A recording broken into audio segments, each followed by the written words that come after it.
Hello students, आप सभी का स्वागत है आपके YouTube channel gateway of success career launcher में। और इस चैनल पे जैसा कि आप देख ही रहे हैं कि 12th से रिलेटेड हम लोग काफ़ी सारे वीडियोस शेयर कर रहे हैं। और इसी संदर्भ में जैसा कि मैं हमेशा कहता हूं कि 12th की हिंदी भी आपके लिए बहुत इम्पॉर्टेंट है। यदि मैं बात करूं 12th क्लास में मार्क्स लाने की, तो हिंदी भी बड़ा ही मेजर रोल प्ले करती है। आज हम लोग हिंदी की एक बड़ी ही शानदार कहानी को पढ़ने वाले हैं जिसका नाम क्या है, रोज, है ना। बड़ा इंटरेस्टिंग नाम भी है इसका, और नाम है रोज। रोज का मतलब क्या होता है, डेली डेली, है ना। जैसे कि इंसान बड़े एक स्वभाव से कहता है और उसके बातचीत में स्वभाव में बड़ा ही थकाऊपन रहता है, यार मुझे रोज रोज यही काम करना पड़ता है, सर रोज रोज आप मुझे होमवर्क देते हैं। तब तक घर में कोई कहता है कि मुझे रोज रोज खाना बनाना पड़ता है। ऐसे वाक्य आप अपने समाज में, अपने आसपास, अपने दोस्तों के बीच या स्वयं आप ही कहते हुए सुने जा सकते हैं। अर्थात कि कोई काम बिना उत्साह का यदि रोज रोज किया जाए, उस काम में यदि कुछ नयापन न हो, तो वो काम थकाऊ हो जाता है, वो काम उबाऊ हो जाता है और उस काम को करने का मजा जो है वो बिल्कुल खत्म हो जाता है, समाप्त हो जाता है। बस ये कहानी इसी चीज को इंगित करते हुए हमारे समाज के एक बहुत ही बड़े मुद्दे को उठाती है और बड़ा ही विनम्रता पूर्वक उस मुद्दे को उठाती है। और यहाँ पर एक ऐसी महिला की बात की गई है जिस महिला का जीवन बिल्कुल इसी तरह से है, रोज रोज रोज एक ही काम रोज। तो महिला कैसे करती होगी जब वो कोई भी औरत की जिंदगी में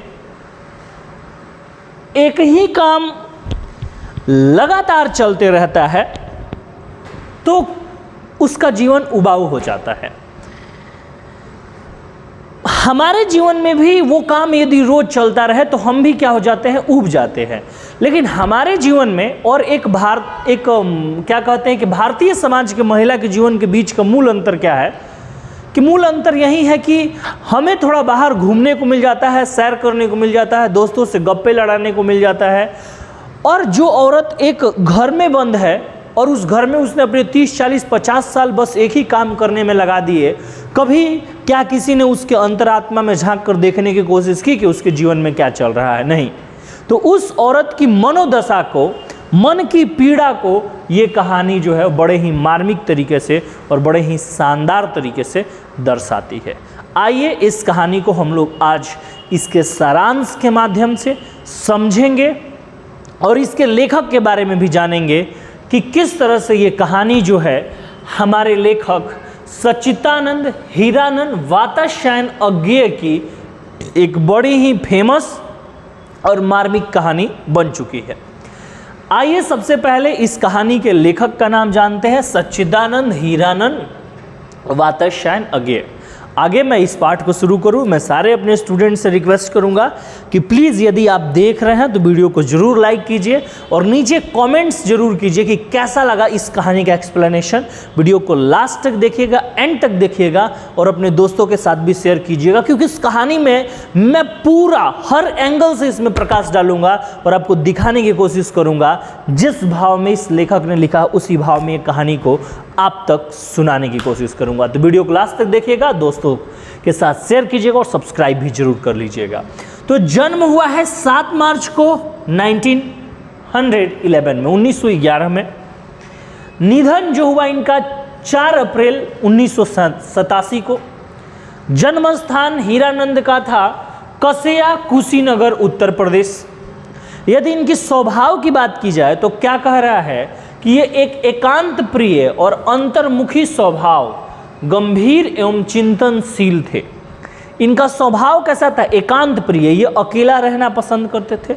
अंतर्मुखी मतलब अंदर ही ज़्यादा बातों को रखते थे। गंभीर थे और चिंतनशील थे।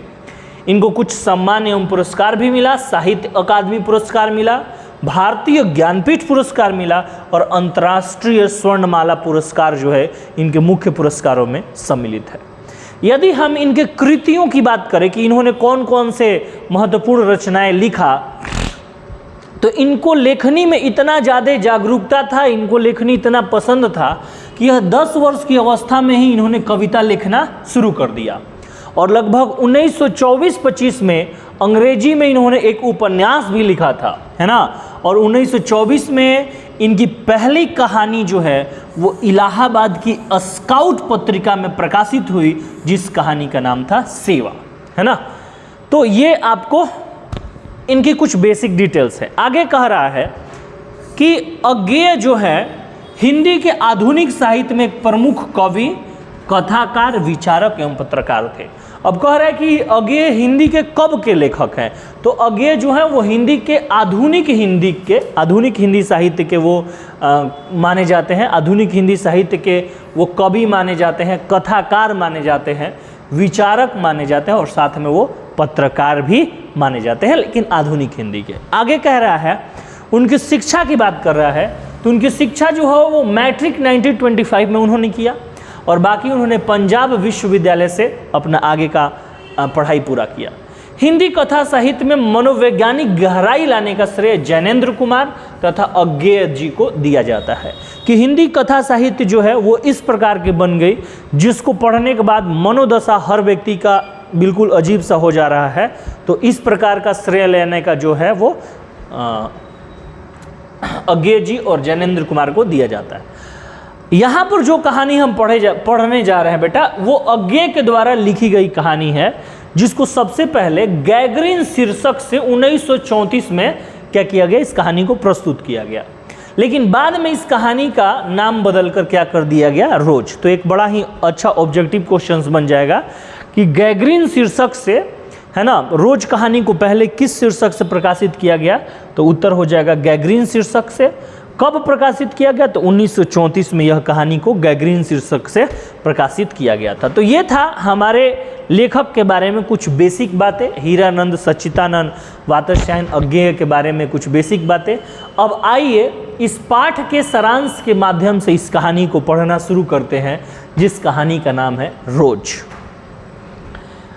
रोज पाठ के सारांश में क्या कह रहा है बेटा कि रोज शीर्षक कहानी के रचयिता आधुनिक हिंदी साहित्य के मूर्धन्य विद्वान श्री सच्चिदानंद हीरानंद वात्स्यायन अज्ञेय है।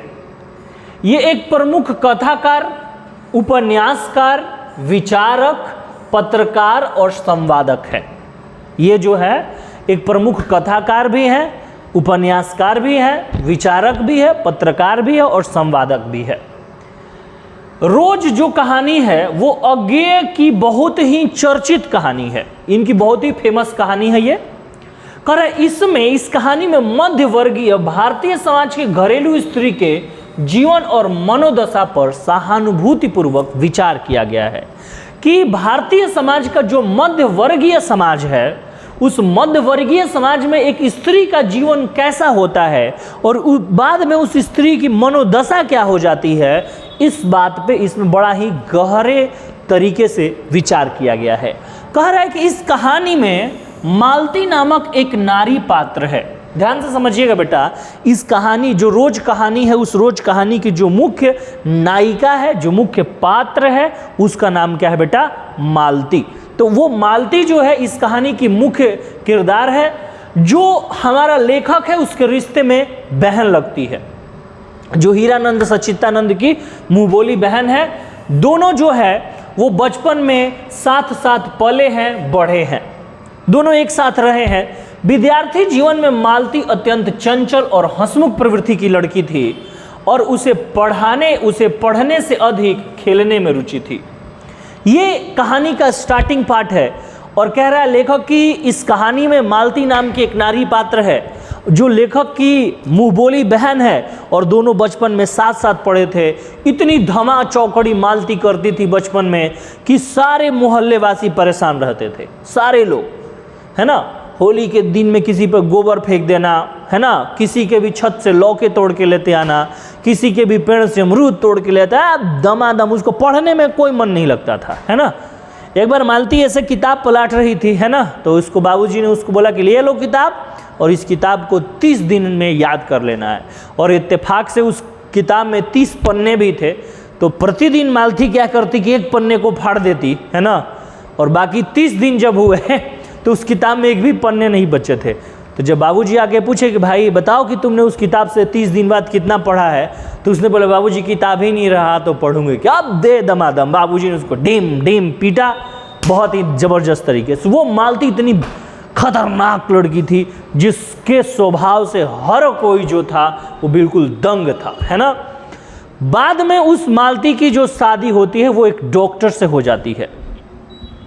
चूंकि डॉक्टर साहब जो होते हैं वो अच्छे स्वभाव के व्यक्ति हैं, उनके स्वभाव में कोई दिक्कत नहीं है, और उनका नाम जो है डॉक्टर जी का नाम महेश्वर है। मतलब जो मालती के जो पति है उनका नाम महेश्वर है। समय के साथ वे शहर से दूर किसी पठारी क्षेत्र में कार्यरत है, सरकारी डॉक्टर है, पंचायत में काम करते हैं, तो उनको शहर से दूर किसी पठारी क्षेत्र में काम करने के लिए भेज दिया गया है, एक पंचायती क्लिनिक पर। मालती भी उनके साथ उस पठारी क्षेत्र में सरकारी रूम में रहती है। और अब आप तो जानते हैं कि सरकारी रूमों का हाल क्या होता है पहले, अब तो थोड़ा ठीक भी होते, पहले का हाल क्या था।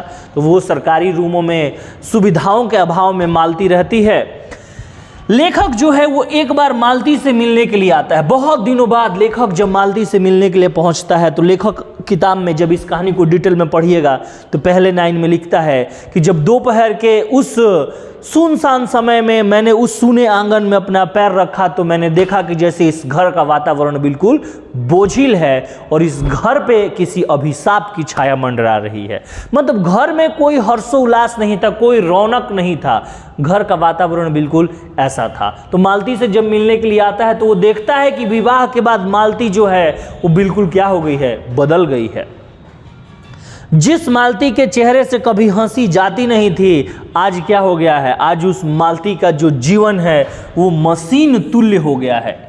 मशीन तुल्य से तात्पर्य यह है कि जिस तरह से बेटा मशीन जो है बिना रुके बिना थके कई घंटे काम कर सकता है, उसी तरह मालती जो है वो अपने जीवन को जी रही है, लगातार एक ही तरह से काम करती है। कह रहे कि वो सुबह होते ही अपने पति के लिए नाश्ता बनाती है तथा दोपहर हेतु खाना, पुनः शाम को खाना बनाती है। वह गृह कार्यों में इस प्रकार लगे रहती है मानो कि कोई मशीन हो। उसका जीवन जो है बेटा वो यंत्रवत हो गया है, एक यंत्र के समान हो गया है, मशीन के समान हो गया है। कितना, अब सोचिए कि हर घर में एक मालती रहती है, हर घर में एक मालती रहती है, और वो मालती किसके लिए जीती है, वो मालती जीते है अपनी पति के लिए, वो मालती जीती है अपने घर के सदस्यों के लिए, वो मालती जीती है अपने माँ बाप के लिए, वो मालती जीती है अपने सास ससुर के लिए, वो मालती जीती है अपने बेटों के लिए। अपने सपनों की, अपने खुशियों की परवाह न करते हुए प्रतिदिन सुबह सबसे पहले जग जाना है। इस बच्चे स्कूल जाते हैं तो उनके लिए खाना बनाओ, पति ऑफिस जाता है उसके लिए खाना बनाओ, फिर लगे रहो, दोपहर का खाना बनाओ, दोपहर का खाना खत्म हो गया तो शाम का खाना बनाओ, शाम में सारे लोग खा के सो गए तब वो अंत में खा के और फिर सो रही है, और फिर रात में किसी का पैर दुखता है तो वहीं उठ के दबाने आती है। हर घर में एक मालती रहती है, लेकिन उस मालती के स्वभाव को, उस मालती के चरित्र को, उस मालती के खुशियों को, उस मालती के मनोदशा को समझने वाला कोई नहीं है पूरे घर में। तो लेखक इसी चीज को सारे लोगों का ध्यान आकर्षित करना चाहता है कि देखिए कि ऐसी मालती जो है वो हमारे हर घरों में मिल जाएगी, और ऐसे मालती का हम ख्याल नहीं करते हैं, और आखिर इस मालती के जीवन में कितना उदासी फैला हुआ है। कह रहा है बेटा कि लेखक आने पर उसका स्वागत अपेक्षित खुशी के साथ नहीं करती है। कितने दिनों बाद भाई आया है ना, बहन खुश रहती तो पकड़ लेती, भैया भैया कहाँ थे तुम इतने दिन, मुझे छोड़ के तुम मुझको भूल गए थे, है ना, मेरे लिए क्या लाए हो, ये वो पूरा हंगामा हो जाता। लेकिन ऐसे बस खुश हो गए, स्माइल करते हैं, ठीक है आए हो तो ठीक है, चलो आ जाओ, घर के अंदर आ जाओ। और ये भी नहीं पूछी कैसे आए हो, कितने दिन बाद आए हो, क्या आए हो, कुछ नहीं, बस आ जाओ घर के अंदर, ठीक है। तो जितनी होनी बस औपचारिकता पूरी करती है ना, बस औपचारिकता पूरी कर लेती है, ठीक है आए हो तो बढ़िया, आ जाओ भाई, पानी पिला देंगे, खिला देंगे। डॉक्टर साहब बेचारे क्लिनिक गए हैं और वो दोपहर को डिस्पेंसरी से घर आते हैं, मतलब सुबह ही निकल जाते हैं, दोपहर को आते हैं। लेखक का परिचय उनके साथ होता है, डॉक्टर साहब के साथ। वे अपने मरीजों के बारे में बताते हैं कि वे अक्सर मरीजों के हाथ पैर काटा करते हैं, छोटे छोटे जख्म गैंग्रीन हो जाता है। मतलब मालती के पति महेश्वर से लेखक का परिचय होता है तो वो अपने मरीजों के बारे में ही बताते हैं कि मैं मरीजों के साथ ऐसे समय व्यतीत करता हूँ, वैसे करता हूँ। चूँकि पठारी क्षेत्र है तो वहाँ पे जब मरीजों को एक कांटा चुभ जाता है जिसकी वजह से उनके पैरों में जख्म हो जाता है और उस जख्म का इलाज यदि समय पर ना हो तो कभी कभी उन्हें पैरों को काटना पड़ता है, जिसे हम लोग गैंग्रीन कहते हैं। तो यही सब चर्चाएँ उनके बीच में चलती है और कह रहा है कि फिर उनके हाथ पैर काट कर ऑपरेशन करते हैं। मालती का एक छोटा सा बच्चा भी है जिस बच्चा का नाम है टीटी। चूंकि बच्चा का नाम टीटी व्यंग्यात्मक रूप से रखा गया है जहां तक मुझे लगता है, क्योंकि ये जो बच्चा है ना वो बार बार क्या करते रहता है, रोते रहता है। वो सदैव रोते रहता है, हमेशा रोते रहता है और अत्यंत ही अभिशाप की छाया फैली है। इस घर का वातावरण जो है वो बोझिल और हताशपूर्ण है। घर में कोई उल्लास नहीं है, कोई खुशी नहीं है, एकदम सा बोझिल माहौल घर का बना हुआ है। कोई उत्साह और उमंग नहीं है। यद्यपि डॉक्टर साहब के क्वार्टर में ना तो ठीक से पानी आता है और ना ही हरी सब्जी उपलब्ध है। मैंने तो बताया ही कि सरकारी क्वार्टर का क्या हाल है और वहाँ पढ़ने लिखने का भी कोई साधन नहीं है। इस तरह हम देखते हैं कि मालती न तो एक सफल पत्नी है और ना ही वो एक सफल माँ, क्योंकि कभी कभी तो अपने बच्चे पे ही झुलझला जाती है, उसको छोड़ देती है रोने के लिए। क्योंकि एक माँ, लेखक देखता है कि एक माँ ऐसी निर्दयी कैसे हो सकती है। वास्तव में वो एक माँ निर्दयी नहीं है, उसकी स्थिति ने उसको इतना कठोर बना दिया है कि वो बिल्कुल भाव शून्य हो गई है, उसमें से भावनाएं खत्म हो गई है। और कह रहा है कि इसमें उसके चरित्र का कोई दोष नहीं, परिस्थिति ऐसे ही मालती जैसी लड़की विवाह के पश्चात परिस्थिति के दबाव में बदल जाती है। उसका गृह कार्य यंत्रवत बन जाता है, उसके जीने में कोई संवेदना नहीं है, जीने में कोई राग नहीं है, कोई उल्लास नहीं है, किसी तरह का मनोविनोद उल्लास उसके जीवन में नहीं रह गए हैं। जैसे वह अपने जीवन का भार ढोने में ही धुल रही है। मतलब जैसे कि वो प्रतिदिन उठ के अपने जीवन को जी ले रही है, यही उसके लिए बहुत बड़ा काम है। और बाकी जो है वो मालती अपने जीवन से किसी तरह भी खुश नहीं है। बाकी मैंने नीचे सुझाव लिखा है कि कहानी के बेहतर समझ हेतु पाठ को जरूर पढ़ लीजिएगा। पाठ पढ़ना बहुत जरूरी है ताकि कहानी आप डिटेल में समझ सके, लेकिन मोटा मोटा ही कहानी का यही भाव है। तो मालती का ये चरित्र कितना मार्मिक है, और ऐसे हर मालती के बारे में आप सोचिए कि हर घर में एक मालती रहती है। आपको कैसी लगी मालती की कहानी नीचे कमेंट करके ज़रूर बताइएगा। और बाकी ये भी बताइएगा कि और आपको कौन कौन से टॉपिक पे वीडियो चाहिए। Thank you so much. आगे जब हम मिलेंगे तो इसके बारे में हम लोग हर चैप्टर्स के बारे में डिटेल में ऑब्जेक्टिव्स की भी वीडियो करेंगे, लेकिन उसको अलग से करेंगे। पहले हम लोग चैप्टर को बढ़िया से पढ़ लेंगे और फिर उसका हम लोग ऑब्जेक्टिव्स भी करेंगे। ठीक है, थैंक यू सो मच। मिलेंगे अगले वीडियो में, तब तक अपना बहुत बहुत ख्याल रखिए। Thank you.